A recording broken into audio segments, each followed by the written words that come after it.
ओम नमो नर्मदाय. आपण बघितले की श्री नारद मुनी वैकुंठात गेलेले आहे आणि श्री विष्णूंना माता लक्ष्मीच्या हस्ते उठवून त्यांना श्री महादेवांकडे येण्यास विनंती केलेली आहे.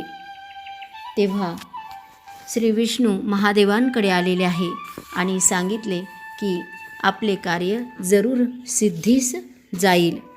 हे प्रभू, आपण सर्व देवांसह श्री रेवा तटावर जाऊन थांबा असे श्री विष्णूंनी महादेवांना सांगितले. वेळ घालवू नका, आपण त्वरित जा. जिथे गंगा व महानदी श्री नर्मदा दक्षिण वाहिनी आहेत तसेच सरस्वती पूर्वाभिमुख दृष्टिगोचर आहे, त्या सम महान तीर्थ इहलोकात नाही. जे तिथे भक्तिपूर्वक स्नान व दान करतात त्यांचे निसंशय 7 जन्माचे पाप नष्ट होते. हे तीर्थ महापुण्यदायी पापनाशक आहे. हे देवेश, आपण देवांसह त्याच लुंकेश तीर्थावर जा. श्री विष्णू वचनानुसार ते त्या तीर्थावर पोहोचले आणि देवांसह अति आनंदाने त्यांनी तिथे निवास केला. त्यानंतर देवांनी तिथे आपल्या मायाद्वारे उद्यानवन शोभित वसंत ऋतूंची रचना केली. ते वन अशोक, बाभूळ, पिंपळ, सुंदर श्रीवृक्ष, कवठ, शिरीष, राजचाफा, नारळ, ताड, कंदप, औदुंबर, पिंपळ आदी नाना वृक्षांनी शोभित, नाना फुलांनी सुगंधित, भ्रमराच्या गुंजारवाणी निनादित होते. त्या वनात अनेक पक्ष्यांच्या किलबिलाटांनी आणि कोकिळेच्या कुंजनाने प्रतिध्वनीत एका बहरलेला एक महावटवृक्ष होता. त्यावेळी तिथे श्रीकृष्णाने कन्या रूप धारण केले. चराचर रसहित त्रैलोक्यात तिथे तिच्या समान अन्य कन्या नव्हती. तिथे रूपवान शुभलोचना अन्य कन्याही होत्या, ज्यांनी दिव्य रूप धारण केले होते आणि सर्व दिव्य अलंकारांनी विभूषित होत्या. जो कोणी त्या स्त्रियांची इच्छा करेल त्या पुरुषाची इच्छा करणाऱ्या त्या स्त्रिया होत्या. मोती, रत्ने तसेच वैदुर्य मणींनी आणि इष्टाहार तसेच बांबूंनी बांधलेला एक हिंदोळाही तिथे होता. त्यावर बसून त्या सुंदर कन्या सुस्वरात गात होत्या. त्या सुंदर वनाला स्पर्श करून शीतल वायू सर्वत्र सुगंध पसरत होता. तो सुगंध दानवाच्या नाकात प्रवेश करून त्यांना आकर्षित करत होता. तो त्या पुष्पगंधाने आश्चर्यचकित झाला. अशा सुगंधाचा वास घेऊन त्याने विचार केला, असे फूल मी कधी पाहिले नाही व त्यासंबंधी कधी ऐकले नाही. सुंदर सुस्वर आवाजातील गायनाचे श्रवण करत प्रभूच्या मायेने तो मोहित झाला.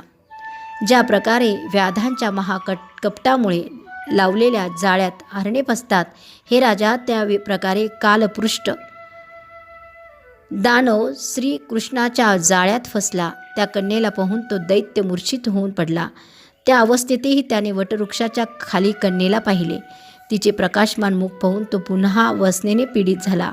एक सुवर्णदंड घेऊन त्याने त्या कन्येला खाली पाडण्याची क्रिया केली. त्या कन्येने विनवले, हे श्रेष्ठ कुलोत्पन्न दानव, तुम्ही मला स्पर्श करू नका. मी कुमारिका आहे, तुम्ही मला त्वरित सोडा, मी घरी जाईन. दानव म्हणाला, हे सुंदरी, मी तुझ्याशी विवाह करू इच्छितो. या प्रकारे तू निसंशयपूर्ण पृथ्वीची राणी होशील. कन्येने स्पष्ट केले, कौमार्यात पिता, तारुण्यात पती, वृद्धत्वात पुत्र स्त्रीचे रक्षण करतो. स्त्रीला स्वातंत्र्याची अनुज्ञा नाही. मी श्रेष्ठ कुलोत्पन्न आहे, मला स्वातंत्र्य नाही. या कार्याकरता तुम्ही पिता, बंधू, मातेला सांगितले पाहिजे. दानवाने सांगितले, हे सुलोचने, जर आज तू मला इच्छिले नाहीस, स्वातंत्र्याचे अवलंबन केले नाहीस, तर खरोखरच माझी हत्या तुला लागेल. कन्येने व्यक्त केले, कोणत्याही पुरुषावर विश्वास करू नये. पुरुष स्त्रियांशी विचित्र व्यवहार करणारे, लंपट, आसक्त व काममोहित असतात. तुम्ही माझ्याशी विवाह करूनच विविध भोग भोगा. जन्म नष्ट झाल्यावर तुम्ही राहणार नाही व अन्य कोणी माझा होणार नाही. ब्राह्मण, क्षत्रिय, वैश्य व शूद्र या चतुर्वर्णीय कन्यांचा दुसरा पती नसतो. एका जन्मात एकच पती असतो. दानव म्हणाला, जे तू अभिक्त केलेस ते मी हृदयात जपले आहे. आज तू माझ्यावर विश्वास ठेव. तुला जे रुचेल ते तू मला सांगावेस. कन्या म्हणाली, दानव, तुम्ही मला गोपकन्या समजा. मी संख्या बरोबर क्रीडा करते. आमच्या कुळाप्रमाणे पारंपरिक नियमांचे तुम्ही विधीपूर्वक पालन करा. आमच्या कुळात विष, अग्निदिव्य वा तुल्ला नाही. संपूर्ण गोपकुळात शिरावर हात ठेवण्याचा नियम आहे. हे राजेंद्र, कामांध होऊन त्याने स्वतःच्या मस्तकावर हात ठेवला आणि तत्क्षणी गवतासम तो भस्मसात झाला.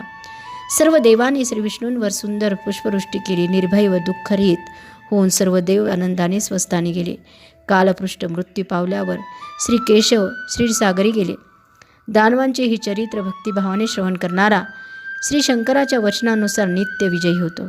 आज या कारणास्तव हे तीर्थ लुंकेश्वर नावाने प्रसिद्ध आहे.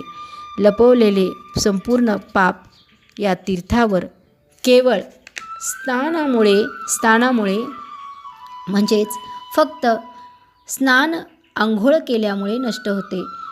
लपवलेले पाप येथील स्नानाने नष्ट होते. त्वचा, हाडे, रक्त, मांस, चरबी, स्नायुस्थित पापही या तीर्थावर केवळ स्नानाने नष्ट होते. मेंदू व वीर्यगत करोडो जन्मापासूनचे पाप नष्ट होते. महाराज, लुंकेश्वर तीर्थामध्ये भक्तीने 3 ओंजळ जल पिण्याने पापांचे हजारो तुकडे होतात.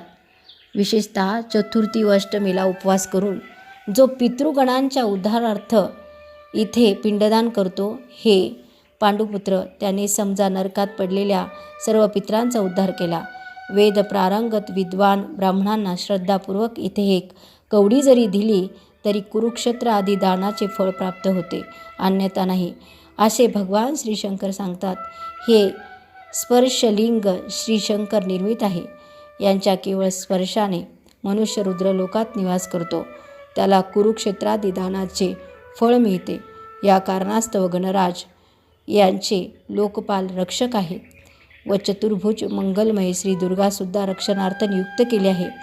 लोकपालांचे स्वामी श्री कुबेर भगवान श्री शंकराचे पार्श्ववर्ती आहेत, जे प्रत्येक वेळी ग्रह प्रकोपापासून मनुष्याचे रक्षण करतात. हे राजेंद्र, पुत्र व बंधू रूपात स्वामी संबंधात तसेच अनेक कारणांनी देवगण लुंकेश्वर तीर्थ आजही सोडत नाही.